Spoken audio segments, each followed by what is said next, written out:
Doctor Samad Parmar करीब 50 साल तक का तंदुरुस्त शख्स था। हमेशा सूट बूट में रहना उसकी आदत थी। शराब के साथ साथ पट्टा शबाब का भी पक्का रसिया था। उसकी रातें अक्सर दिल्ली की छटी हुई काल गर्लों के साथ गुजरती थी। वह उन पर दोनों हाथों से जी खोल कर पैसा लुटाता था। दौलत की उसके पास कोई कमी जो नहीं थी। समद परमार की इस रंगीन मिजाजी का कारण उसकी बीवी थी। वह बीवी जिसमें सेक्स की इच्छा शादी के बाद से आज तक पैदा नहीं हुई थी। असल में वह एक कोल्ड वुमन थी, एक दौलतमंद कोल्ड वुमन। उसी की दौलत पर तो मजे लुट रहा था समद परमार। शुरू में उसे बीवी की जिस्मानी उपेक्षा के चलते अपने शरीर की भूख मिटाने के लिए काल गर्ल का सहारा लेना पड़ा था, मगर अब वह उसकी आदत हो चुकी थी, उसकी कमजोरी बन गई थी। इस वक्त भी वह हमेशा की तरह शानदार सूट बूट पहने हुए था और दोपहर का वक्त होने के बावजूद एक सेकंड क्लास होटल में एक फर्स्ट क्लास काल गर्ल के साथ अपने हवस की आग बुझाकर आ रहा था। वह एक काल गर्ल इस वक्त भी उसी कार में उसके साथ ही थी। वह आयु में लगभग 27 साल की थी। खूबसूरत, बाल कंधों तक कटे हुए, उसने अपने चेहरे पर बड़े सलीके से मेकअप कर रखा था। वह आसमानी रंग की शिफॉन की साड़ी और वैसा ही लो कट का स्लीव ब्लाउज पहने हुए थी। इस लिबास में वो हसीन कम सेक्सी ज़्यादा लग रही थी। कार के सीधे शीशे काले रंग के थे, बंद, बाहर से अंदर का जर्रा तक नहीं देखा जा सकता था। कार उस वक्त सदर बाजार के इलाके से गुजर रही थी और उसे ड्राइव करता हुआ समद भी तन्हाई का पूरा फायदा उठा रहा था। गियर को छोड़कर उसका बायां हाथ बार बार से उसके नाजुक अंगों को छेड़ने का आनंद लूट रहा था। लड़की के होठों से गर्म गर्म सिसकारियां फूट रही थी और परमार को उन्हें सुनने भर से ही अपार आनंद की अनुभूति हो रही थी। लड़की को रेड फोर्ट पर ड्रॉप करने के बाद समय परमार को जिला अस्पताल की तरफ मुड़ जाना था। वहाँ जहाँ उसका पोस्टमार्टम का टर्न था, अर्थात उसे मुर्दा के जिस्मों की चीर फाड़ करनी थी। अंततः उसने रेड फोर्ट पर पहुंचकर कार रोकी। परमार की तरफ देखती हुई लड़की एक खास अंदाज में मुस्कुराई और फिर उसने बड़ी अदा के साथ अपनी तरफ का दरवाज़ा खोला। Goodbye darling. नीचे उतरने के बाद वह खुले दरवाजे से डॉक्टर को देखती हुई बड़े मादक स्वर में बोली, सी यू। डॉक्टर भी मुस्कुराया। Again and over all again, see you honey child. उसने तमक कर अपनी आंखें निकाली। ऑफ कोर्स, डॉक्टर की मुस्कान गहरी हो गई। ऑलराइट डैडी, सी यू कहने के बाद उसने अपने धड़ाक से कार का दरवाज़ा बंद कर दिया। फिर वो अपनी वैनिटी बैग झुलाती बड़े ही हाहाकारी अंदाज में कूल्हे मटकाती हुई वहाँ से रुखसत हो गई। डॉक्टर कई पलों तक उसके कूल्हों को देखता रहा, फिर एक ठंडी सांस भरी और गियर में डालकर कार आगे बढ़ा दी। कार को ट्रैफिक के बीच लाकर उसने अपनी रफ्तार बढ़ाई ही थी कि निगाह बैक व्यू मिरर पर पड़ी। बुरी तरीके से चौंक पड़ा, बल्कि उछल पड़ा। स्टीयरिंग पर मौजूद हाथ जोर से कांपा। कार सड़क पर लहराई, अगल बगल की कारों से भिड़ते भड़ते बची। संभाल के डॉक्टर। कार की पिछली सीट पर इत्मीनान से पसरी पड़ी चांदनी ने कहा, संभाल के, मेरा दिल बहुत कमज़ोर है। एक्सीडेंट ख्याल से ही ज़ोर से धड़कने लगता है। कौन हो तुम?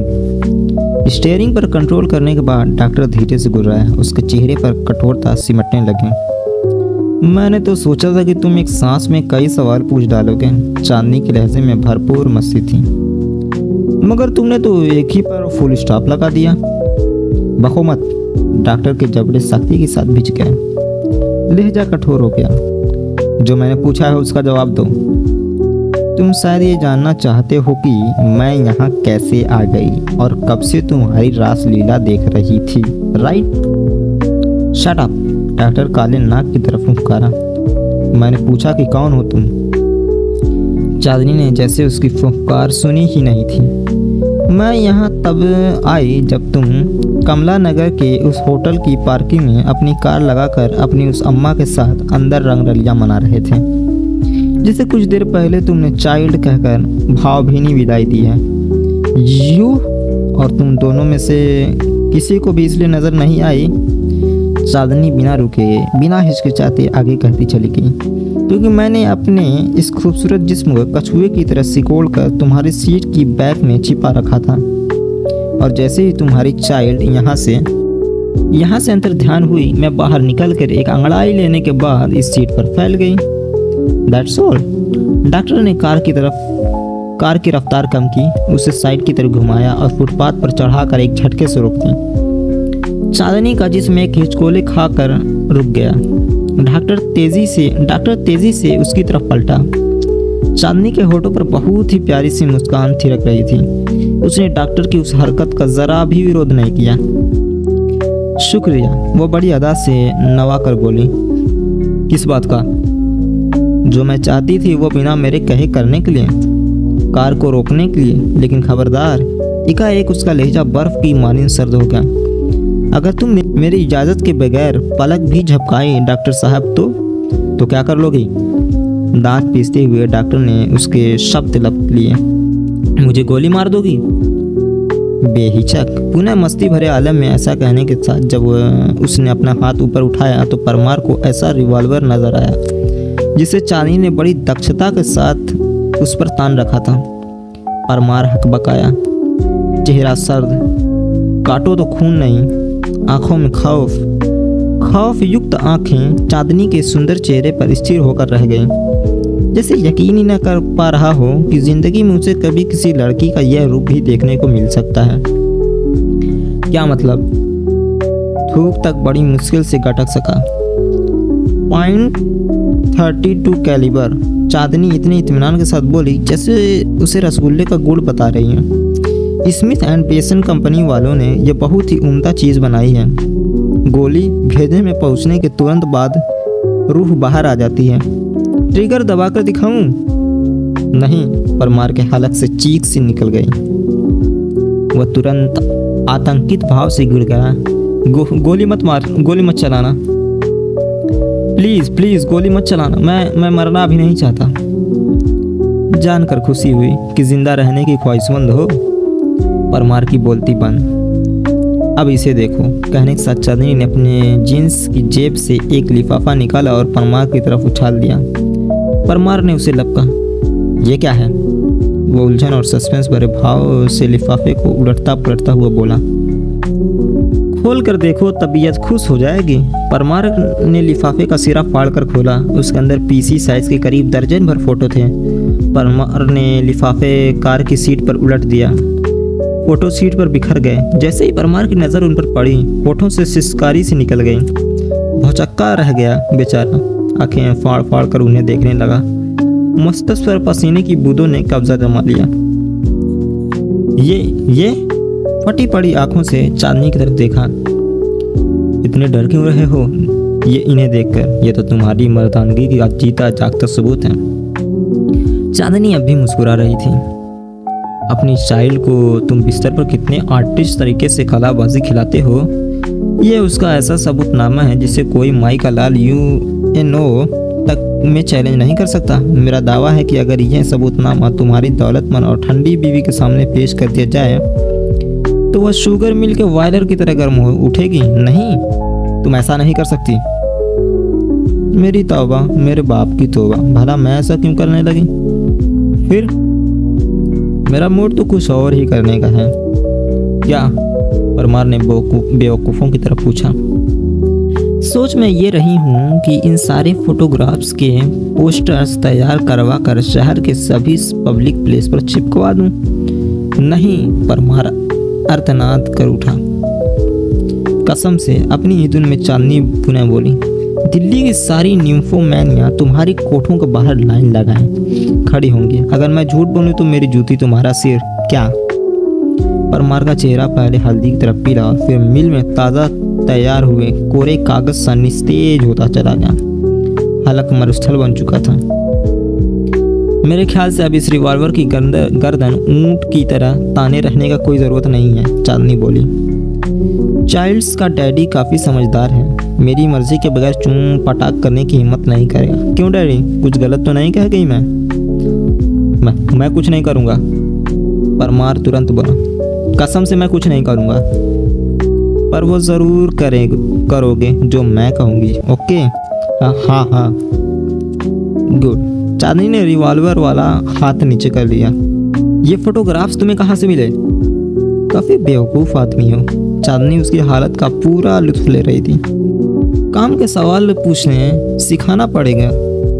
तो तुम मुझसे चाहती क्या हो? परमार गिड़गिड़ाया। पहली बार तुम्हारे भेजे में भरे गोबर से काम का सवाल निकला है।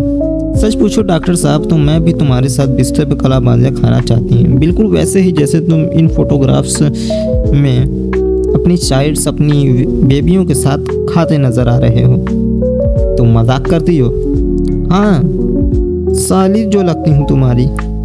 परमार की आंखें फाड़े उसे देखने से ज़्यादा कुछ न कर सका। उसमें कुछ भी समझ में न आने के कारण उसका दिमाग भन्ना रहा था।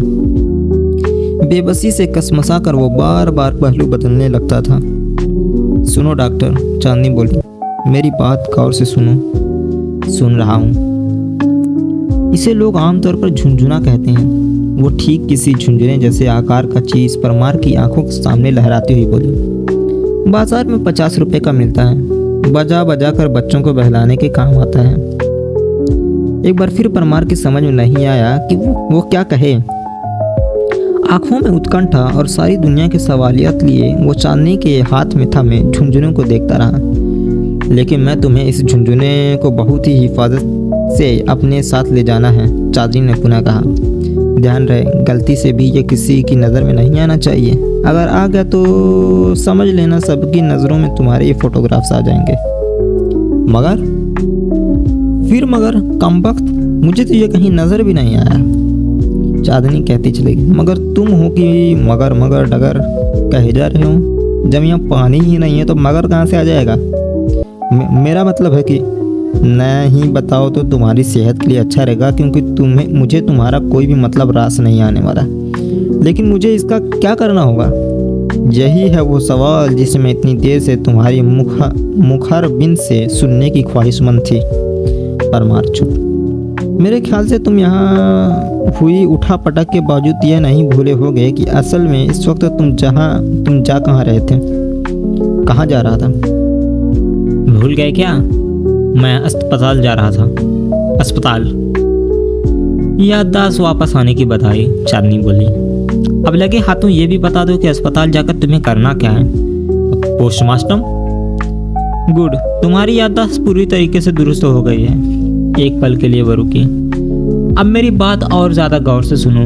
जी, पोस्टमार्टम के लिए आज जो सबसे पहली लाश तुम्हारी टेबल पर आ जाएगी, तुम्हें यह झुंझुना उसके जिस्म में प्लांट करना होगा।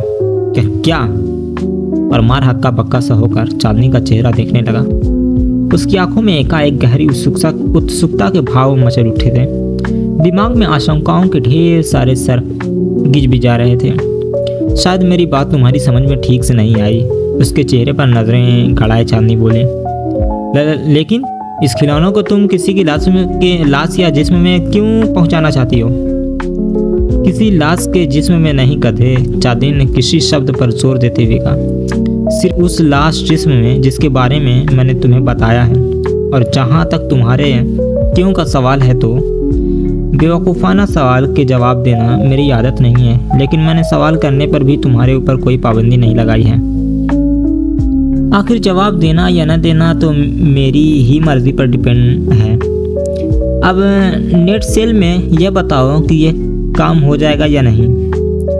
भारी पशुपेश में पड़ा परमार जीव का त्यों बैठा रहा। उसने दबाव देते हुए उसे जवाब देते न बन पड़ रहा था। जवाब यह सोचकर देना डॉक्टर साहब कि मुझे न सुनने की आदत नहीं है। चांदनी के स्वर में चेतावनी का पुट था। लेकिन ये कैसे हो सकता है? क्यों नहीं हो सकता? क्या लाश पोस्टमार्टम के दरमियान यह झुंझुना ऑपरेट करने से इनकार कर देगी, या इसे अपने जिस्म से निकाल कर तुम्हारे मुंह पर फेंक देगी? मेरी बात समझने की कोशिश करो, परमार उसे समझाने वाले स्वर में बोला। किसी भी लाश का पोस्टमार्टम कोई अकेला डॉक्टर नहीं करता है। उस वक्त उसके आसपास मुझे डॉक्टरी सिखाने की कोशिश मत करो डॉक्टर साहब। चांदनी ने सख्ती से उसकी बात काटी। मुझे उस पर आर्टिकल नहीं लिखना है। मुझे केवल अपने काम से मतलब है, जिसे मैं हर हालत में पूरा होते देखना चाहती हूँ। उसे कैसे अंजाम देना है ये तुम्हारी सिरदर्दी है। मुझे नतीजा चाहिए, और नतीजा अगर मेरे मन का मुताबिक नहीं हुआ तो मैं तुम्हारा जीना और मरना दोनों हराम कर दूंगी। बात अगर अब भी ठीक से भेजे में दाखिल नहीं हुई है तो पहले उसमें सुराख कर देती हूँ, उसके बाद बात दाखिल करूंगी। उसकी ज़रूरत नहीं है, परमार का समझा कर अपने होठ काटता हुआ बोला। मैं कोशिश करूंगा डॉक्टर साहब। उसका वाक्य पूरा होने के पहले ही चांदनी बर्फ के माने सर्द स्वर में बोली, कोशिश नाकामयाब भी हुई हो सकती है, अक्सर हो जाती है।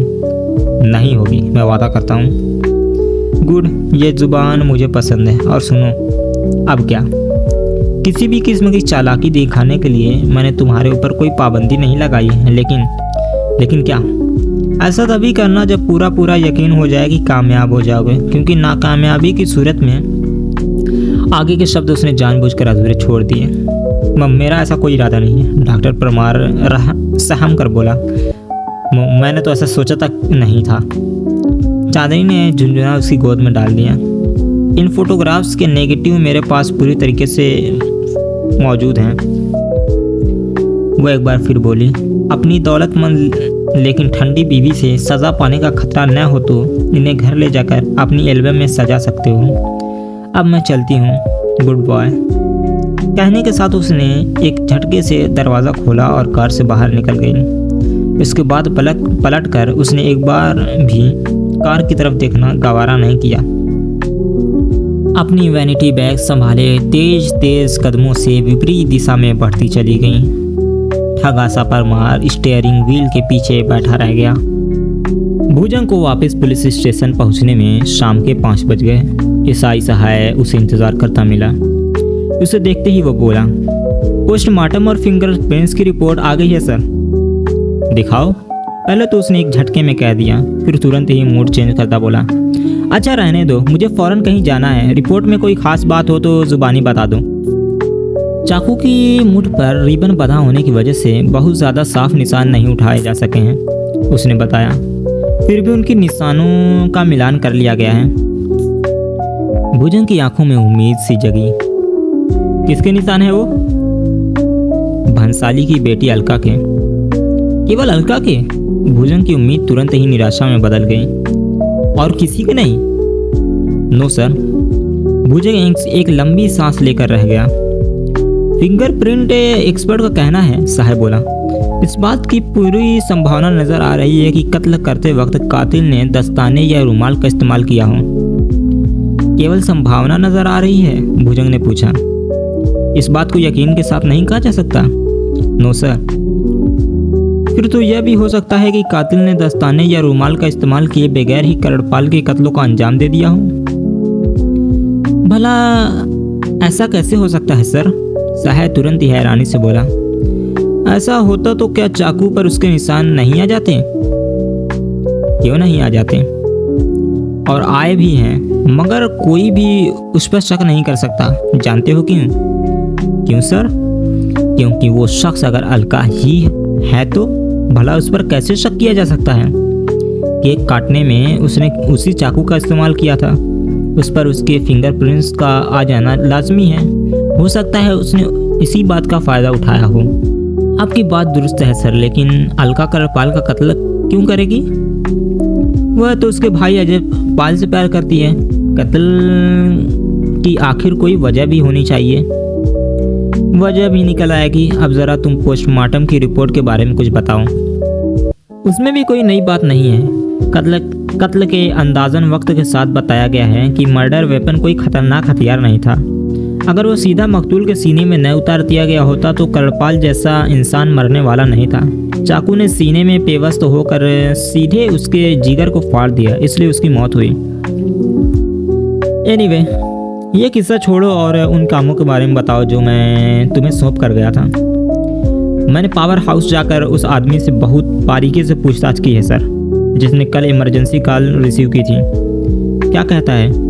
उसका कहना है कि दूसरी तरफ से भारी शोरगुल के साथ साथ अंग्रेजी म्यूजिक की आवाज़ें सुनाई दे रही थी, इसलिए वह फ़ोन करने वाले से ज़्यादा पूछताछ भी नहीं कर सका था।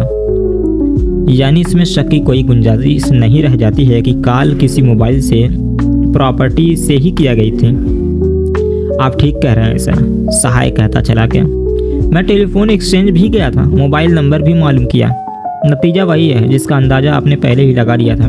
मतलब उस नंबर का सिम एक आर्ट गैलरी से लिया गया था। मैंने नाम पता किया, फर्जी निकला, काल्पनिक। उस सबको छोड़ो सहाय, भुजंग ने कहा। अब मैं तुम्हें एक बहुत ही अहम काम सौंपने जा रहा हूँ। उम्मीद है उसे पूरी मुस्तैदी के साथ अंजाम दोगे। जी कहिए। तुम्हें अभी और इसी वक्त नई दिल्ली स्टेशन जाना होगा। समझ लीजिए सर, मैं पहुंच गया। उसके बाद स्टेशन के ठीक सामने पहाड़गंज की तरफ सड़क के किसी फुटपाथ पर तुम्हें एक ऐसे भिखारी की तलाश करना होगा जिसके दोनों पांव कटे हुए हैं।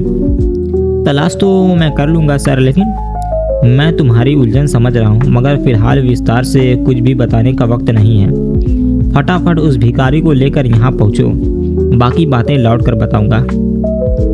अभी आप कहाँ जा रहे हैं? ठीक से कुछ बता नहीं सकता, मुझे कई लोगों से मिलना है। और देखो, उस भिखारी का नाम भौमिक है। जी, अब तुम जाओ, मैं भी बस निकलने ही वाला हूँ। सहाय रुखसत हो गया। मैं बलदेव राज बोल रहा हूँ। एयर पीस पर भाटिया का गंभीर स्वरूप रहा। और देखो प्लीज़, फ़ोन मत रखना। रिसीवर पर रूपम दास की पकड़ सख्त हो गई। जबड़ों में कसाव आता चला गया। बाको, वो धीमे से घुर रहा है। मेरी ममता का अब और इम्तिहान मत लो बेटे, भाटिया ने कहा, वरना मैं पूरी तरीके से टूट जाऊंगा। बलदेव राज जैसे रूपम दास नहीं, बल्कि सदियों से खामोश पड़ा ज्वालामुखी खदका था। अपनी गंदी जुबान से मुझे बेटा कहकर इस पवित्र लफ्ज को दागदार मत करो। ये तुम नहीं, तुम्हारी छिपी नफरत बोल रही है, मगर यकीन मानो मैं इस नफरत का हकदार नहीं हूँ। फोन क्यों किया है बलदेव राज?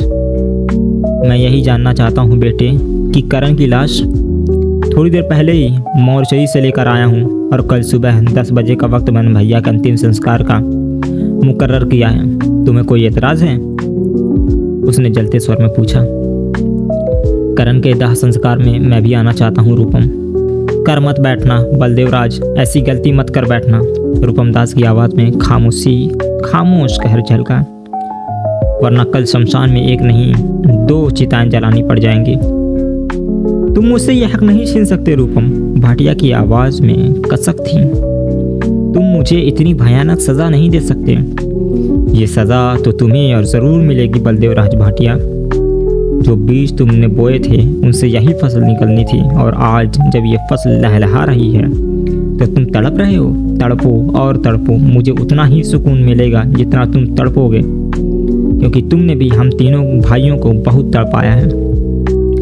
मुझे मत तड़पाओ बेटे, मैं बर्दाश्त नहीं कर सकूंगा। तुम्हारी तड़प देखकर मेरे दिल को जितना सुकून मिल रहा है बलदेव राज, ये मैं तुम्हें बता नहीं सकता। रूपम दास जबड़े भींच कर कहता चला गया। तुमसे ज़्यादा बदकिस्मत इंसान शायद दुनिया में दूसरा नहीं होगा। तुम रो तो सकते हो, लेकिन अपने आंसू किसी को दिखा नहीं सकते, यहाँ तक कि उसे भी नहीं जिसे तुम अपना बेटा कहते हो, अपना खून समझते हो। रूपम बेटे, भाटिया की आवाज़ में कंपन था। मैं तुम्हारे दिए हुए हर जख्म को आंसू समझकर पी लूँगा, लेकिन भगवान के लिए मुझे अभागे का यह हक मत छीनो। मुझे करण के दाह संस्कार में शामिल हो लेने दो। मैं फिर कहता हूँ बलदेव राज, ये भूल मत कर बैठना, वरना शायद मैं खुद पर काबू न रख सकूँगा, और हो सकता है तुम्हें उठाकर जिंदा ही अपने भाई की चिता में झोंक दूँ। तुम सुन रहे हो ना? बेटे, भाटिया का स्वर लरस कर रह गया। मैं फ़ोन बंद करता हूँ। एक आखिरी बात सुन लो बेटे, कायदे की हो तो बको। रूपम बेटे, सावधान रहना, वह जल्दी से बोला। तुम्हारी जान को भी खतरा हो सकता है। और कुछ मकरा है? रूपम दास तिरस्कारपूर्ण स्वर में बोला। मेरा यकीन करो बेटे, तुम्हारे साथ साथ अजय की जान को भी खतरा है, मेरी और संजय की जान को भी खतरा है। कोई हम सबको चुन चुन कर कत्ल कर डालने पर आमादा है। जानकर बहुत खुशी हुई। उसने पुनः नफरत उगली। अब ये खुशखबरी अपने यार उस पुलिस कमिश्नर को भी दे दो, जिसे भैया के कातिल को फौरन पकड़वा पाने की सूरत में तुमने गृह मंत्रालय तक में कंप्लेंट करने की धमकी दे रखी है। तो तुम आखिर मेरा यकीन क्यों नहीं करते? भाटिया के स्वर में बेबसी और तड़प थी। कम से कम इतना तो पूछ लो कि हमारी हत्याओं का तलबगार हमारा वो दुश्मन कौन है। कभी वक्त मिला तो इस बारे में भी सोचूंगा। रूपम बेटे, रूपम ने रिसीवर क्रेडिल पर पटक दिया। उसकी आंखों में नफरत का ज्वालामुखी धधक रहा था। चेहरे के जर्रे जर्रे पर सिर्फ एक ही चीज़ नजर आ रही थी, नफरत, नफरत और नफरत। अगले दिन सुबह के करीब 10 बजे शमशान घाट में अच्छी खासी भीड़ थी। हर चेहरे पर गम की सुर्खी और आंखों में नमी थी। करपाल की चिता सजाई जा चुकी थी। सभी रस्मी औपचारिकताएं पूरी हो चुकी थी। केवल आग लगाया जाना बाकी था। चिता के चारों तरफ खड़े लोगों ने एक घेरा सा बना रखा था। रूपम दास और अजय राज आसपास खड़े थे। दोनों के चेहरों पर वीरानगी थी और पथराई हुई आंखों से वे अपलक अपने भाई की चिता को देखे जा रहे थे। परंतु वहां मौजूद लोगों में से किसी की भी तवज्जो अभी तक पीपल के उस मोटे तने वाले पेड़ की तरफ नहीं गई थी जिसकी आड़ में बलदेव राज भाटिया छिपा खड़ा था। वह ऐसी जगह पर था कि वह शमशान में मौजूद हर शख्स को देख सकता था, मगर उसे कोई नहीं देख सकता था। उसकी आंखों में आंसू और चेहरे पर जलजला था। जबड़े रह रह कर भींच रहे थे। जिस्म लरज रहा था। चिता को आग दिए जाने से पहले कि सारी रस्में उसकी आंखों के सामने ही पूरी हुई थीं और तब वह खुद को पेड़ के बैग से बाहर आने से काफ़ी मुश्किल से रोक पाया था। उसके अलावा जिस एक और बात की तरफ किसी की तवज्जो नहीं जा पाई थी, वह एक जोड़ी रहस्यमय आंखें थी जो किसी कोने से झांक कर वहाँ के सारे दृश्य को देख रही थी। उनसे बलदेवराज भाटिया भी नहीं छिपा था। उन आंखों में नफरत की ऐसी चिंगारियां थीं जो धीरे धीरे धधकते धधकते इंतकाम के शोलों में बदलती जा रही थी। काश किसी ने उन रहस्यमयी आंखों की तरफ तवज्जो दी होती। और फिर महापंडित ने रूपम दास के हाथों में जलती हुई लकड़ी पकड़ाई।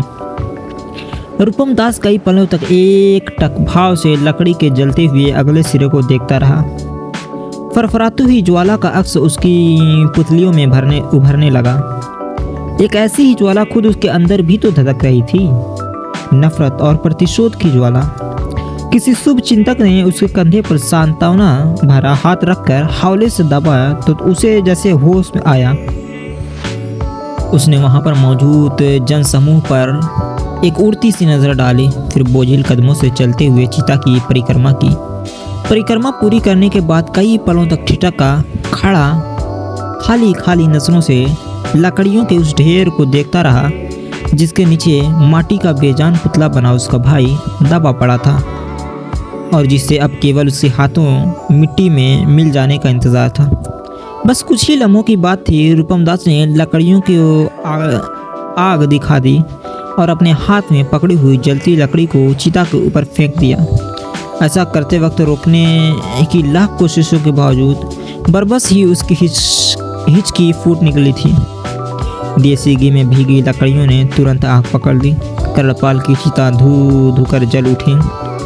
लपटों की तपिश ने जब रूपम दास के जिस्म को झुलसाया तो मजबूरन उसे पीछे हटना पड़ा। अन्य लोग तो पहले ही पीछे हटकर शमशान में बनी सीढ़ियों पर जा बैठे थे। वह सीढ़ियों तक नहीं गया, लेकिन इतना पीछे जरूर हट गया था कि आग की तपिश झुलसा न सके। अजय राज पहले ही से वहां खड़ा था। उसने रूपम दास के कंधे पर हाथ रखा तो वो हिचकियां लेकर रोने लगा। अजय राज की हालत भी वैसी ही हो गई। दोनों भाई एक दूसरे से लिपट कर फूट फूट कर रोने लगे। सीढ़ियों पर बैठे लोगों की आंखें भी नम हो गईं। बलदेव राज भाटिया अपने दाएं हाथ को घूंसे की शक्ल देकर पीपल के मोटे तने पर बरसा रहा था। दांत भिंचे हुए थे उसके। वह बगैर आवाज़ पैदा किए जार जार रो रहा था। इन तीनों की यह हालत देखकर रहस्यमय आंखों में एक अजीब सा सुकून गर्दिश कर रहा था और उस वक्त तो उन आंखों की चमक देखने ही लायक थी जब महापंडित ने रूपम दास से कहा, आओ बेटा, लाश का पाल क्रिया के लिए तैयार है। अजय से अलग होकर रूपम दास महापंडित के नज़दीक पहुंचा। महापंडित ने उसे एक लंबा डंडा पकड़ा दिया। रूपम दास उसे लिए चिता के नज़दीक पहुंचा। उस तरफ जिधर करपाल का सिर था, जलती हुई आग के बीच कपाल साफ नजर आ रहा था। उसने लंबी लाठी का सिरा चिता में डाला, आंखें बंद की और लाठी के सिरे की चोट जोर से कपाल पर की। धड़ाम, वातावरण एक कर्ण भेदी विस्फोट से दहल उठा। यह विस्फोट चिता ने कपाल पर लाठी की चोट पड़ते ही हुआ था। धधकती ज्वाला शोलों में बदलकर आसमान छूने के लिए हवा में लहराई और फिर वापस जमीन पर बिखरने लगी। मरघट में हाहाकार मच गया। अपनी अपनी जान बचाने के लिए एक दूसरे को रौंदती भीड़ इधर उधर भाग खड़ी हुई। कई गिरे, कई शोलों की चपेट में आए, कई जख्मी हुए, लेकिन उस धमाके में मौत सिर्फ एक ही शख्स की हुई थी। रहस्यमयी आंखों के अलावा इस बात की तरफ किसी की तवज्जो नहीं थी कि चीता के करीब खड़ा रूपम अब वहाँ नहीं था। उसके जिस्म के लोथड़े आसपास बिखरे पड़े थे और सुलगते शोले अभी तक भी उन लोथड़ों के ऊपर आकर गिर रहे थे। रूपम दास शायद दुनिया का वह पहला मुर्दा था जो अपनी अर्थी खुद अपने कंधों पर लाद कर मरघट पहुंचा था और जिसने अपनी चिता को अपने हाथों से आग लगाई थी। बैरागी ने रूपम दास की तस्वीर पूरी की। अपनी आदतानुसार थोड़ा पीछे हटा, इंगिल बदल बदल कर कई बार उसे देखा, मगर वो निगाहें हरगिज नहीं थी जिनसे कोई कलाकार लगन और मेहनत से बनाई गई अपनी किसी तस्वीर या कृति को देखता है। उस लम्हे बैरागी की कौड़ियों जैसी आंखों में एक खास चमक उभरी थी, ठीक इस तरह जैसे शिकार को देखकर किसी शिकारी की आंखों में उभरती है या फिर शिकार कर चुकने के बाद संतुष्ट सा नजर आता है। उसे खुद नहीं पता था कि आंखों में एक प्यास से लिए वो कितनी देर तक यूं ही रूपम दास की तस्वीर को देखता रहा। चौंका तब जब जेब में पड़े मोबाइल के घनघनाहट ने कमरे के निहायत ही शांत माहौल के गाल पर चांटे बजाने शुरू कर दिए। उसने बगैर एक भी पल गवाए मोबाइल निकाला तथा उसकी डिस्प्ले स्क्रीन पर स्पार्क कर रहा नंबर पढ़ा। आंखों में मौजूद चमक और ज़्यादा गहरी होने लगी। बटन दबाकर मोबाइल कान से सटाया। रूपम दास की कहानी खत्म। दूसरी तरफ से कहा गया, कैसे मरा? जैसे तुम्हें पता ही नहीं। उभरने वाली आवाज़ में व्यंग झलका। भला मुझे कैसे पता होगा? चलो नहीं पता होगा। दूसरी तरफ वाला हंसा। अब ज़रा गौर से बात सुनो। वही कर रहा हूँ। इंस्पेक्टर भुजंग कभी भी तुम तक पहुंच सकता है। अभी कल ही तो आया था। वह फिर भी आ सकता है। इस बारे में सोच सोच कर तुम दुबले पतले मत हो। भुजंग जैसे लोगों को कैसे खबर ली जाती है ये मुझे अच्छी से तरह से आता है। वह तुम्हारा गिरफ्तारी का वारंट भी लेकर आ सकता है। दिल्ली पुलिस की इतनी मजाल नहीं हो सकती। जानकर खुशी हुई। अब आगे तुम्हारा क्या इरादा है? तुम्हें मालूम तो है। बता देने से क्या तुम्हारी जुबान घिस जाएगी बैरागी? अब मुझे अजय राज की तस्वीर बनानी है। तस्वीर? वह एक बार फिर हंसा। सिर्फ तस्वीर नहीं बैरागी, खूनी तस्वीर, रंगों से नहीं, जज्बातों से, भावनाओं से, उन्हीं भावनाओं से जिनसे तुमने पहली 2 तस्वीरें बनाई थी, ताकि उसका भी वही हश्र हो सके जो पहले 2 का हुआ। वाकई किसी को ख़त्म कर डालना का बड़ा उम्दा तरीका है ये। बेचारा कानून भी कुछ नहीं कर सकता। जब कुछ साबित ही नहीं होगा तो करेगा क्या? मैं तुमसे मिलना चाहता हूँ। क्यों? तुम जानते हो। काश, आवाज़ में अजीब सा दर्द भर आया। काश ऐसा हो सकता बैरागी। काश मैं तुमसे मिल सकता। क्यों? मुझसे मिलने से कौन रोकता है तुम्हें? मेरे हालात, मेरा फर्ज, ये फर्ज। आखिर तुम? फोन कट गया। बैरागी के मुंह के शब्द मुंह में ही रह गए। उसने बड़े ही असहाय भाव से अपने सिर को हल्की सी जुम्बिश देकर मोबाइल फोन कान से हटा लिया। उसे वापस अपनी जेब के हवाले किया और पुनः ईजल पर लगी रूपम दास की तस्वीर की तरफ आकर्षित हो गया। कई पलों तक फिर वैसे ही नज़रों से उसे देखता रहा। फिर सचमुच कैनवास को ईजल से उतारा। उस लम्हे वह बहुत ज़्यादा आंदोलित था। शमशान घाट भुजंग के थाना क्षेत्र में नहीं आता था, परंतु जिन हालात में अपने भाई की चिता जलाने गए रूपम दास की मौत हुई थी वो भुजंग को बौखला देने के लिए काफ़ी था और मामले में उसका दखल हो जाना लाजमी था। वैसे भी अपने आप में ये ऐसी पहली घटना साबित हुई थी जिसने हर किसी का दिमाग घुमा कर रख दिया था। खुद डीसी जोग लेकर मुआयना करने पहुंचा था। चूंकि ये मामला कर्णपाल के भाई की मौत का था और कर्णपाल के कत्ल की छानबीन भुजंग पहले से ही कर रहा था, इसलिए शमशान घाट में हुए धमाके की जांच का काम भुजंग को ही सौंप दिया गया। कर्णपाल और रूपम दास दुनिया के शायद वे पहले दो इंसान थे जिनके छिन्न भिन्न जिस्म एक ही चिता में जलकर राख हो गए थे। धमाके में करीब दर्जन भर लोग घायल हुए थे। हालांकि उनमें से किसी की भी हालत गंभीर नहीं थी, लेकिन यूं एकाएक पेश आया हादसा उन्हें भयभीत कर दिया था। वे दहशत के आलम में थे। हेडक्वार्टर से आई फोरेंसिक टीम के एक्सपर्ट का दावा था कि अगर रूपम दास चीता से महज 2 या 3 फुट और दूर होता तो किसी भी सूरत में उसकी मौत होने वाली नहीं थी। वह केवल जख्मी होकर रह जाता है। एक्सपर्ट ने यह भी बताया था कि असल में वह बम शक्तिशाली नहीं था, लेकिन किन्हीं अनुभवी हाथों का बनाया हुआ था।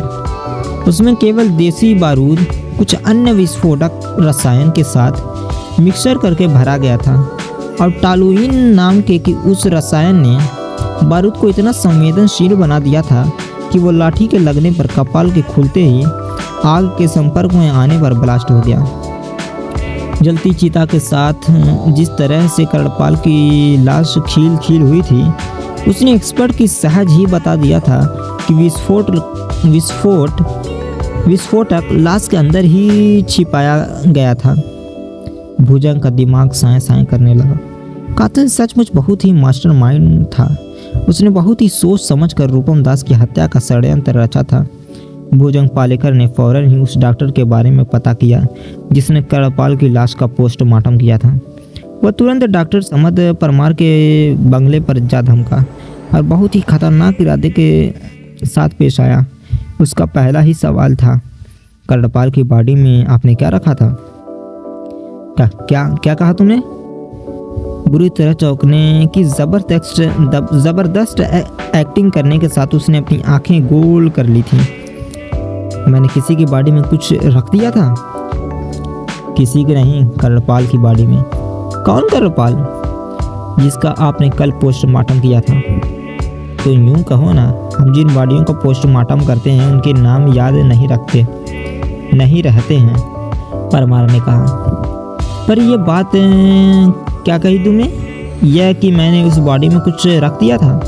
भला मेरे द्वारा किसी डेड बॉडी में कुछ रख देने का क्या मतलब हुआ? और फिर ऐसा कुछ भला एक डॉक्टर कर ही कैसे सकता है?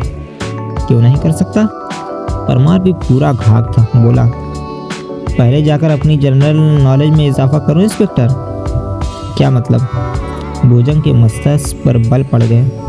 किसी भी लाश के पोस्टमार्टम की कार्रवाई में डॉक्टर का काम केवल इतना ही होता है कि वह चीर फाड़ की कई गई लाश के अंदरूनी अंगों का टेस्ट करता है और उन्हें किन्हीं खास केसों में कुछ ऑर्गन्स को निकालकर फ्रीज कर देता है, जिनका टेस्ट संबंधित एक्सपर्ट्स करते हैं। इससे ज़्यादा डॉक्टर को और कुछ नहीं करना होगा।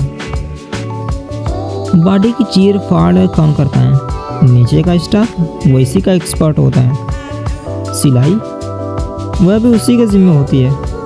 कर्णपाल की लाश आपके सामने नहीं सिली गई। कोई भी लाश डॉक्टर के सामने नहीं सिली जाती। वह अपना काम करके निकल जाता है। बाद में ऊपरी काम होते रहते हैं। वैसे भी यह ज़रूरी नहीं कि टर्न पर पोस्टमार्टम के लिए केवल एक ही डेड बॉडी हो। हमें एक दिन में कई डेड बॉडी। कर्णपाल की लाश के बाद क्या आपने किसी और लाश का भी पोस्टमार्टम किया था?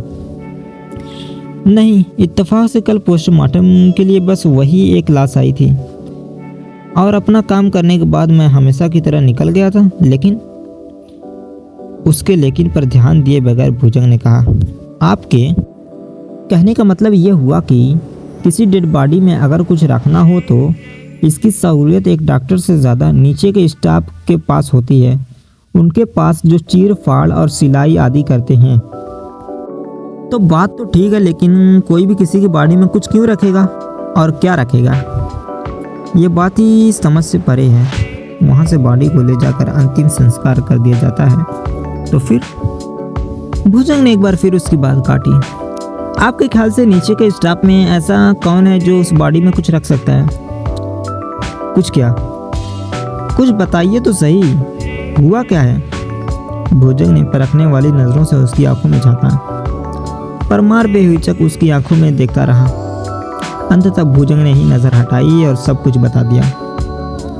माय गॉड, भुजंग ने अपनी बात खत्म की तो परमार चौंक कर बोला, या फिर यूं कहो कि चौंकने की जबरदस्त एक्टिंग की। यह तो आपने सचमुच हैरत अंगेज बात बताई। मेरे ख्याल से तो इससे पहले कोई सोच तक नहीं सका होगा कि इस तरह किसी की डेड बॉडी के कपाल में बम प्लांट करके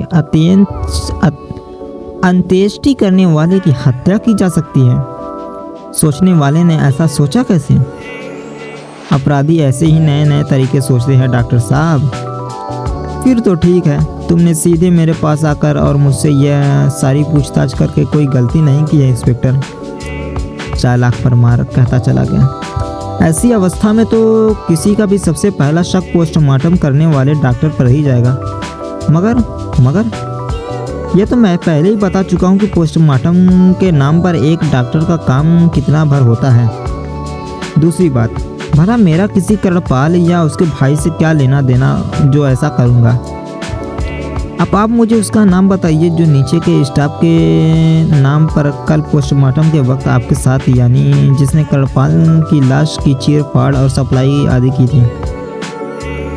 समझ परमार ने अपने चेहरे पर ऐसे भाव पैदा कर लिए जैसे दिमाग पर जोर डालकर बड़ी ही गहराई से कुछ सोच रहा हो।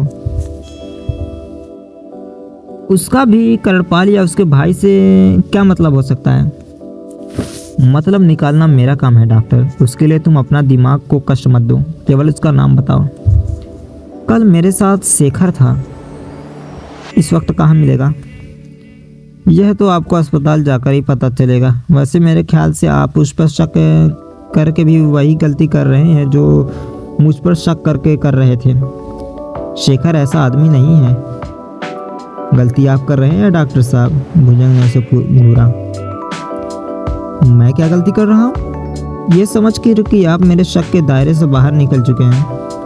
भुजंग ने अपना एक एक शब्द चबाया। क्या मतलब? परमार दंग। मुझे अभी भी हर उस आदमी पर शक है डॉक्टर साहब जिसका करपाल के पोस्टमार्टम में हाथ है। मतलब ये हुआ कि मेरे द्वारा इतनी बातें बताई जाने के बावजूद आप ये कहना चाहते हैं कि करपाल की डेड बॉडी में वह बम मैंने या शेखर ने छिपाया हो सकता है? परमार जरा तल्खी से बोला। हो सकता है नहीं, यकीनन छिपाया है। आप दोनों में से ही किसी ने, एक ने, या फिर उसने ठीक ठिठक कर परमार को देखा। फिर वो अर्थपूर्ण स्वर में बोला, दोनों ने। जानते हो इंस्पेक्टर, अब तुम सीधे सीधे मुझ पर इल्जाम लगा रहे हो। परमार भड़क कर बोला, कत्ल का इल्जाम? अभी मैंने किसी पर कोई इल्जाम नहीं लगाया है। तो फिर ये क्या था? शक जाहिर किया था मुझ पर और शेखर पर। यकीनन, भुजंग ने बेहिचक कहा। मौजूदा हालात में आप दोनों के अलावा और कौन ऐसा शख्स है जिस पर शक किया जा सके? करपाल की लाश केवल आप दोनों की ही कस्टडी में रही। देखा जाए तो आपकी बात दुरुस्त है इंस्पेक्टर, परमार बेचैनी से पहलू बदल कर बोला। लेकिन क्या ऐसा नहीं हो सकता कि बम चीता में छिपाया गया हो? मौका वारदात की मैंने खुद जांच की है डॉक्टर साहब, और फोरेंसिक एक्सपर्ट का भी दावा है कि बम शर्तिया करपाल की लाश में ही छिपाया गया था। लाश में भी वहाँ जहाँ उसकी मौजूदगी एक और सिर्फ एक ही आदमी की हत्या कर सकती थी, और वह आदमी था रूपम दास, करपाल का छोटा भाई। आपकी बातें मेरे समझ में नहीं आ रही। छुपाने वाले को अच्छी तरह मालूम था कि बम ठीक तब फटेगा जब कपाल क्रिया की जाएगी। आमतौर पर उस वक्त अन्य लोग चिता से काफ़ी दूर होते हैं। चिता के नज़दीक केवल कपाल क्रिया करने वाला होता है, और कपाल क्रिया सिर्फ और सिर्फ रूपम दास करेगा। इस बात को हत्यारा अच्छी तरह से जानता था। मतलब ये हुआ कि बम प्लांट करने वाले का निशाना जो था वही मरा। आपकी बात बिल्कुल सही है इंस्पेक्टर। भुजंग पालेकर की बात हमेशा सही होती है डॉक्टर। वह पुनः उसके चेहरे पर नज़र गड़ाते हुए बोला, सहयोग देने के लिए धन्यवाद, अब इजाज़त दीजिए, ज़रूरत पड़ी तो फिर मिलूँगा। कहने के बाद भुजंग खड़ा हुआ परमार से हाथ मिलाने जैसी कोई और औपचारिकता निभाए बगैर वह अपना रूल और कैप हाथ में उठाकर बाहर निकल गया। भुजंग के जाते ही परमार ने अपने फेफड़ों में फंसी ढेर सारी हवा एक झटके से बाहर निकाली, सिर के हौले से झटका, जेब से पैकेट निकालकर सिगरेट सुलगाई, लंबे लंबे कस लेते हुए बार बार उसकी आंखों के सामने एक ही चेहरा कांप रहा था। वह चेहरा चांदनी का था, ताज़े गुलाब सा खिला, मासूम और कोमल चेहरा, जिसे देखकर लगता था कि वह एक मक्खी तक मारने का हौसला नहीं रखती होगी, मगर जिसने बहुत ही सोच समझकर हैरत अंगेज योजना के साथ कत्ल किया था। उसके इस्तेमाल से रूपम दास का कत्ल वह खिलौना जैसा आइटम था जिसे उसने झुंझुना कहकर करपाल की लाश में प्लांट करवाया था। इस बात का एहसास तो उसे उस वक्त हो गया था कि गड़बड़ कोई तगड़ी होने वाली है, लेकिन यह बात तो अब पता लगी कि असल में वो एक खतरनाक बम था। पोस्टमार्टम करते वक्त उसे वह शेखर की नज़रों से बचाकर लाश में कैसे प्लांट कर पाया था, ये केवल वही जानता था। मजबूरी थी, लेकिन अब सब कुछ ठीक हो गया था। कहा भुजंग ने चाहे तो जो हो, मगर परमार जानता था कि उससे ज़्यादा शक के दायरे में शेखर है। वो शेखर जिस बेचारे को कुछ पता ही नहीं, वह भुजंग के शक के दायरे में और ज़्यादा इसलिए आ जाने वाला है क्योंकि वह उसे अस्पताल में नहीं मिलेगा। अस्पताल में तो क्या, दिल्ली में ही नहीं मिलेगा। भुजंग को पता लगेगा कि वो गांव चला गया है। वो अपनी गांव जाने के लिए बहुत दिन से छुट्टी मांग रहा था। वो छुट्टी उसे कल दे दी गई थी और कल रात ही वो अपने गांव के लिए निकल गया था। उसने बताया था कि उसका गांव पश्चिम बंगाल के इतने इंटीरियर में था जहां पहुंचने में ही 2-3 दिन लग जाते थे। ऐसी घटनाओं के बाद पुलिस का शक उसी शख्स पर पुख्ता होता है जो गायब हो जाए, उस पर नहीं जो पुलिस को फेस करे, और पुलिस को फेस करके उसने शेखर को गायब कर दिया था। बढ़िया, उसने खुद अपनी पीठ थपथपाई। बहुत बढ़िया। गांव से लौट कर आने के बाद धरा भी जाएगा तो शेखर, वो शेखर जिस बेचारे को कुछ पता ही नहीं। अलका को देखकर अजय ने अपना झुका हुआ सिर उठाया। उसकी हालत बहुत नाजुक थी।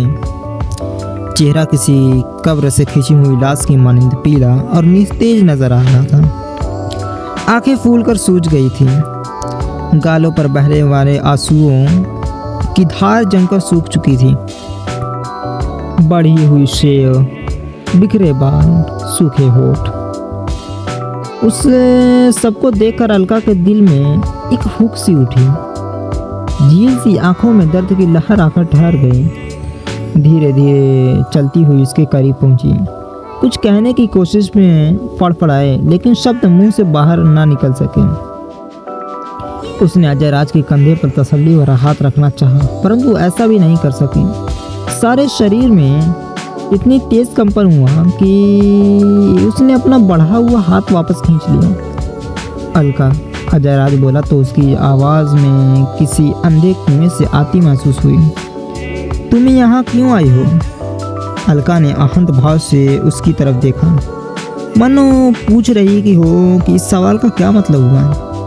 हमदर्दी के बोलों को सुनते सुनते मैं इतना थक चुका हूँ कि अब ऐसे अल्फाजों से नफरत होने लगी है। प्लीज़ तुम यहाँ से चली जाओ, मुझे अकेला छोड़ दो। सच पूछो अजय, तो मैं यहाँ तुमसे हमदर्दी जताने नहीं आई हूँ।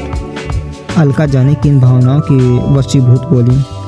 फिर, हालांकि मैं यहाँ बहुत सोच समझ कर आई हूँ, लेकिन अभी भी फैसला नहीं कर पा रही हूँ कि जो वजह मुझे ज़बरदस्ती यहाँ खींच लाई है उसे तुम्हें बताऊँ या नहीं। अलका असमंजस में भरे भाव से बेहद कठिन स्वर में कह सकी थी। अजय राज की आंखों में उलझन के भाव आ गए। गमगीन और बेनूर चेहरे पर पहली बार कुछ जानने की उत्सुकता नजर आई। तुम क्या कहना चाहती हो? वो धीरे से बोला। अलका कुछ देर तक अनिश्चित भाव से खड़ी रही। उसके सुंदर चेहरे पर दुविधा की ढेर सारी आड़ी तिरछी रेखाएं उभर आई थीं।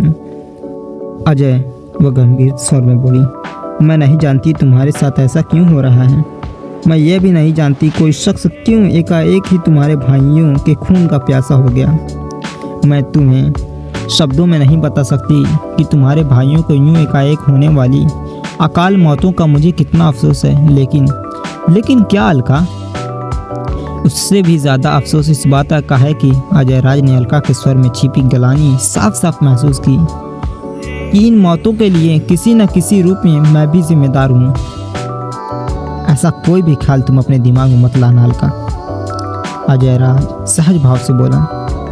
बड़े भैया का खून तुम्हारी बर्थडे पार्टी में ज़रूर हुआ, लेकिन तुमने उनका कत्ल नहीं कर दिया। यदि महज इसलिए तुम खुद को गुनहगार महसूस कर रही हो तो ये तुम्हारे अपने आप पर ज्यादती होगी। अलका ने अपना झुका हुआ सिर उठाया। अजय राज को उसकी आंखों में तैरते हुए कशमकश गहरे भाव साफ नजर आए। उसे लगा अलका के दिलो दिमाग में कोई द्वंद्व चल रहा है, वो उससे कुछ और ही कहना चाहती है। ज्यादती तो बेशक हुई है, अलका कई पलों की खामोशी के बाद बोली, लेकिन वह मैंने अपने आप पर नहीं तुम पर की है। उसकी नज़रें पुनः झुक गई। पता नहीं तुम उसके लिए मुझे माफ़ भी कर सकोगे या गला दबाकर मुझे ख़त्म कर दोगे, किंतु यदि अब भी खामोश रही तो मैं ज़रूर घूट घूट कर मर जाऊंगी। ऐसा क्या कहना चाहती हो तुम? अजय राज की आंखों में उलझन के भाव उभर आए। अजय, अलका झिझकती हुई बोली, मैंने तुम्हें और तुम्हारे भाइयों को अपनी मर्जी से बर्थडे पार्टी में नहीं बुलाया था। मतलब? अजय राज चौंका। चेहरे से पलके झपकते ही वेदना गायब हो गई। आंखों में संताप की जगह सस्पेंस की भाव उभरने लगे। दिल की धड़कन अनायास ही बढ़ गई थी। और नहीं, मैंने अपने मर्जी से तुम तीनों से बैरागी के हाथों अपनी तस्वीर बनवाने की पेशकश की थी। एक बार फिर वो कहती चली गई, बल्कि सच्चाई तो ये है कि अजय, मैं तुम्हें अपनी बर्थडे पार्टी में बुलाना ही नहीं चाहती थी। तुम ये क्या कर रही हो अलका? अजय मारे आश्चर्य के हौले से चीख पड़ा। तुम मुझे अपने बर्थडे सेलिब्रेशन में क्यों नहीं बुलाना चाहती थी? क्योंकि मैं तुमसे प्यार नहीं करती। अजय अवाक। अलका सपाट स्वर में कहती चली गई, यह सच है अजय कि मैंने तुमसे कभी प्यार नहीं किया। अजय राज सख्ते किसी हालत में खड़ा रहा, मानो यकीन ही नहीं कर पा रहा हो कि जो उसने सुना वो अलका ने ही कहा। फिर एकाएक उसके होठों पर ऐसी मुस्कान उभर आई जिसके भाव महसूस करके अलका तड़प उठी। वो आगे बोली, यह भी जानती हूँ कि अजय, मैं ये भी जानती हूँ अजय कि मैं किस नाजुक घड़ी में ये सब तुमसे कह रही हूँ, मगर तुम्हें इसी लम्हे सच्चाई बतानी ज़रूरी है। इसलिए ज़रूरी है क्योंकि जो इंसान तुम्हारे दोनों भाइयों की जान ले चुका है वो तुम्हारी जान लेने की कोशिश भी ज़रूर करेगा। मैं तुम्हारी बातें समझ नहीं पा रहा हूँ अलका, बुरी तरह उलझन का शिकार हुए अजय राज ने कहा। अगर तुम मुझसे प्यार नहीं करती तो वो सब क्या था? केवल एक नाटक, अलका ने साफ कहा।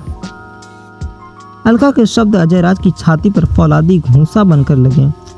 वह आहत भाव से बोला, पर क्यों? तुमने मेरे साथ प्यार का नाटक क्यों किया? मुझे अपना दीवाना क्यों बनाया?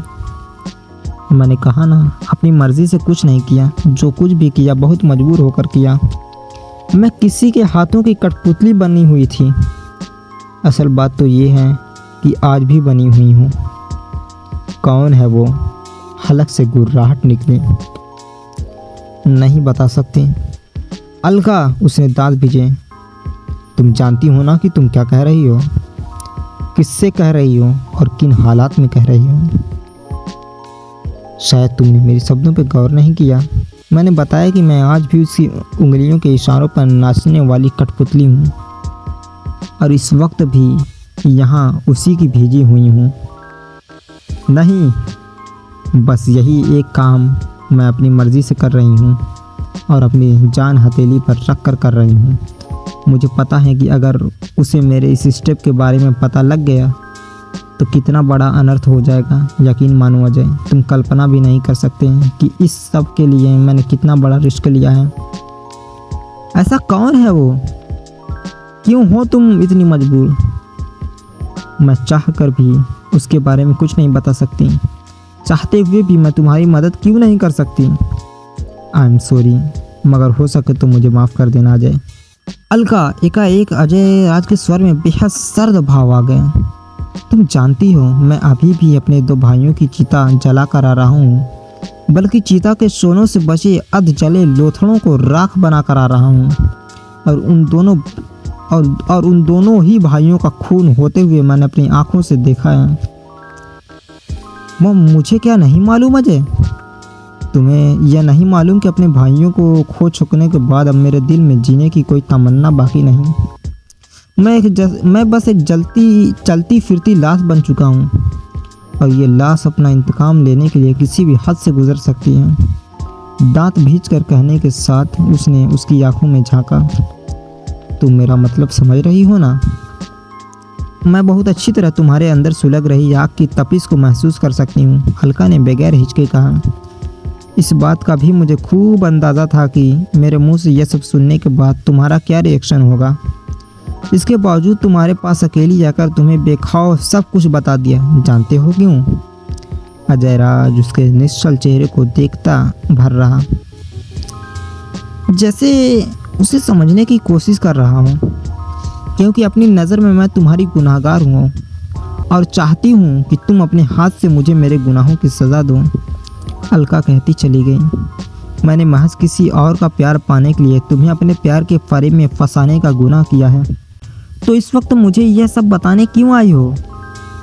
मुझे तुम्हारे सिर पर मौत मंडराती नज़र आ रही है अजय। इस वक्त मैं तुम्हारी निश्चित मौत से आगाह कराने आई हूँ। मुझे लग रहा है कि तुम्हारे भाइयों का कातिल तुम्हें भी जिंदा नहीं छोड़ेगा, न तुम्हें न ही संजय और बलदेव राज भाटिया को। संजय और बलदेव राज भाटिया? वो एक बार फिर चौंका। अलका ने धीमे से कहा, हाँ, उनके बारे में तुम क्या जानती हो? पूछते वक्त अजय राज की आवाज़ धीरे से काँपी थी। इससे ज़्यादा कुछ नहीं कि भाटिया परिवार के साथ तुम्हारा कोई गहरा रिश्ता है, लेकिन वक्त ने तुम्हें एक दूसरे से बहुत अलग कर दिया, तुम्हें एक दूसरे का जानी दुश्मन बना दिया। बस और कुछ नहीं। मुझे केवल उतना मालूम है जितना कठपुतली को उसके मालिक ने बताया है। आवाज़ में वेदना ही वेदना थी। एकाएक अजय राज के चेहरे पर सख्ती उभर आई। एक एक शब्द को चबाता सा बोला, अब तुम मुझे उसके बारे में बताओगी अलका। कौन है वो जिसने तुम्हें कठपुतली बनाया? कौन है वो जिसने तुम्हें मुझसे प्यार करने का नाटक करने के लिए मजबूर किया? और कौन है वो जिसने मेरे भाइयों की हत्याएं की?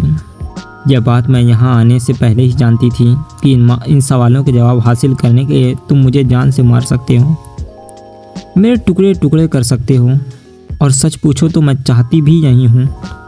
तुम ऐसा करो क्योंकि यह मेरे गुनाहों का प्रायश्चित होगा। मगर अलका ने मुकम्मल दृढ़ता के साथ कहा, बावजूद इस सब के तुम मेरे मुंह से उसका नाम नहीं निकलवा सकोगे।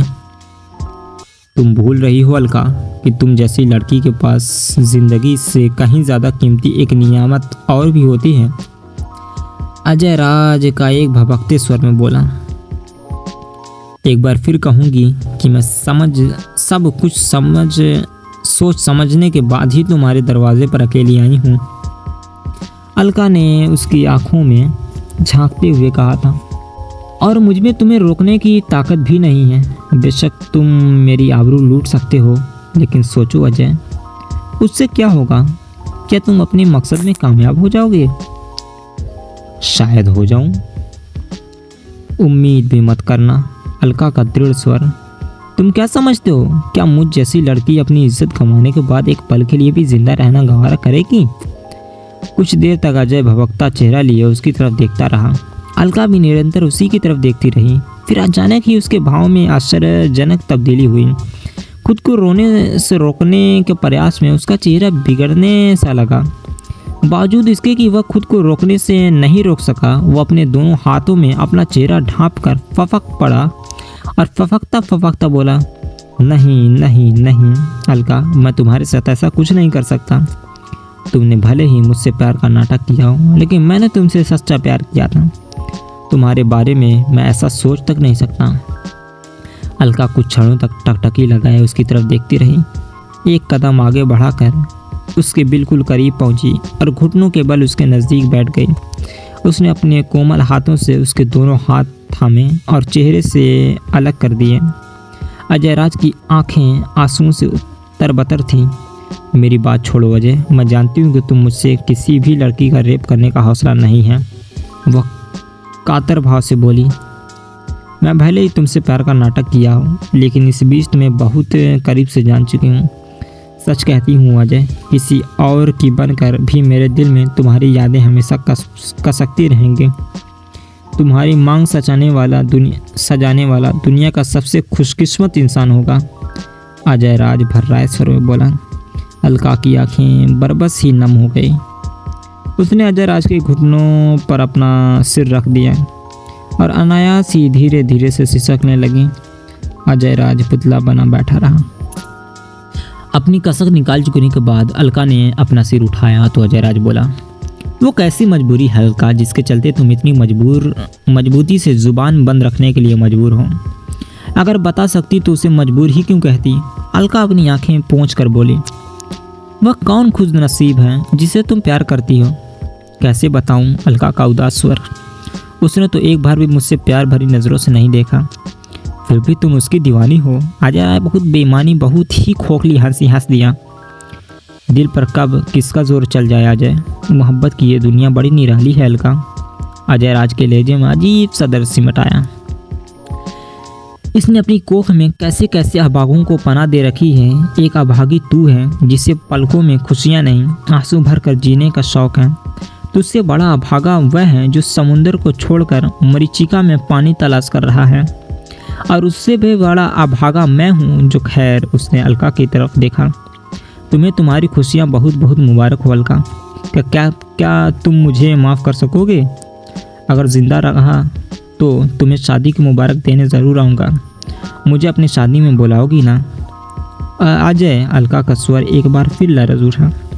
हौसला रखो। अजय राज ने अपना कंपकपाता हाथ आहिस्ता से उसके सिर पर रख दिया। अगर तुम्हारी चाहत सच्ची है तो तुम्हारा प्यार तुम्हें ज़रूर मिलेगा। दुनिया की कोई भी ताकत उसे तुमसे जुदा नहीं कर सकेगी। अलका की आंखें एक बार फिर भर आई। मुझे तुमसे कोई शिकायत नहीं है अलका, प्यार से अंधा अजय बोला। मुझ पर जुल्म मेरी तकदीर ने किया है, मगर उसका नाम तो तुम्हें बताना ही होगा। एकाएक अजय राज का लहजा पुनः कठोर हो गया। बड़ी विचित्र अवस्था में था वह। अभी उस पर मोहब्बत का सुरूर हावी हो जाता था, कभी अपने भाइयों के हत्यारे से बदला लेने का जुनून। यह जानने के बाद कि वो मेरी भी हत्या कर सकता है, उस हरामजादे के बारे में जाने बगैर मैं तुम्हें यहाँ से जाने भी कैसे देख सकता हूँ? ये बात मैं कितनी बार कहूँ अजय कि मैं मजबूर हूँ। तुम्हें बताना होगा। अगर वो मजबूरी यह हो कि मैं उसे जानती ही ना हूँ का क्या मतलब? अजय राज सकपकाया। सुनना ही चाहते हो तो सुनो अजय, हकीकत यह है कि वो मुझसे जितनी बार भी मिला काले नकाब में मिला। अलका कहती चली गई। ना उसका नाम जानती हूँ न सूरत। क्या बता दूँ तुम्हें?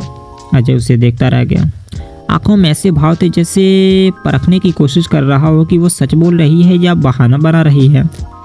उसने मेरी कमज़ोरी का फ़ायदा उठाया, मुझसे कहा कि अगर मैं तुमसे प्यार का नाटक करूं तो उसे मेरे करीब लाएगा जिससे मैं प्यार करती हूं, और मैं लालच में आ गई। इसलिए आ गई अजय क्योंकि उस वक्त तुमसे मेरा कोई भावनात्मक रिश्ता नहीं था।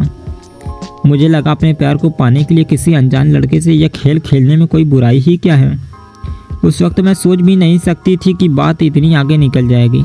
इतनी आगे निकली तो घबरा गई, घबरा कर तुम्हारे पास आ गई हूँ और ये सब कह दिया। अजय अभी भी उसकी तरफ ऐसी ही नज़रों से देख रहा होता है जैसे समझने की कोशिश कर रहा हो। फिर बोला, अगर तुम सच कह रही हो तो मेरी एक बात माननी पड़ेगी। बोलो। इस बार अगर वो तुमसे मिलने आए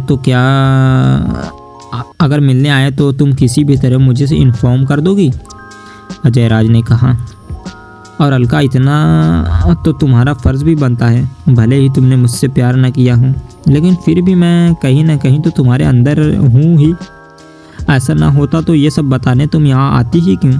मेरे और मेरे भाइयों के साथ हुआ या होने वाला है उसे होने देती, क्यों आगाह करती मुझे? ठीक कह रहे हो अजय, तो वादा करो तुम मुझे उसके आने की इन्फॉर्मेशन दोगी। ठीक है अजय, अलका ने जैसे मजबूर होकर कहा। मैं पूरी कोशिश करूंगी। अब तुम जाओ, अजय राज ने सपाट स्वर में कहा। मुझे अकेले छोड़ दो। बहुत ही शिद्दत से मुझे तन्हाई की ज़रूरत महसूस हो रही है। मैं अपने भविष्य के बारे में कुछ सोचना चाहता हूँ, प्लीज़। अलका ने आखिरी बार उसे डबडबाई आंखों से देखा और फिर कोठी से बाहर आ गई।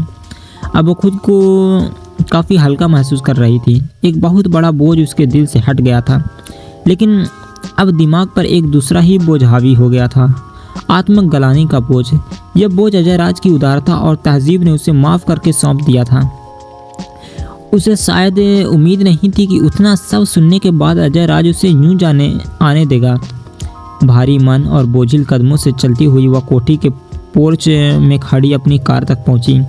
कार स्टार्ट की, यू टर्न लिया और कोठी के लोहे वाले गेट से बाहर निकली ही थी कि एक बेहद तेज रफ्तार से एक क्रीम कलर की कांटेसा को अजय राज की कोठी के गेट में दाखिल होते देखा।